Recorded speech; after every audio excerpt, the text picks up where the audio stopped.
আজকে লকডাউনের 6th day এবং এই অনুযায়ী আপনারা যেটা বলছেন যে কিছু টি স্টল বা কিছু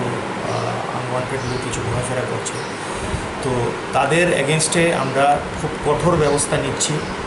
এবং এই ব্যবস্থা যতদিন অবধি ওরা না বুঝবে এই করোনা ভাইরাসের গ্র্যাভিটিটা,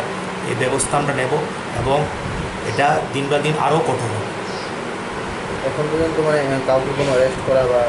প্রিভেন্টিভ অ্যারেস্ট আমরা করেছি বিভিন্ন থানায়, এটাই এখনও it is counting is on. আমরা ওয়ান্স ইট ইজ কাউন্টেড আমরা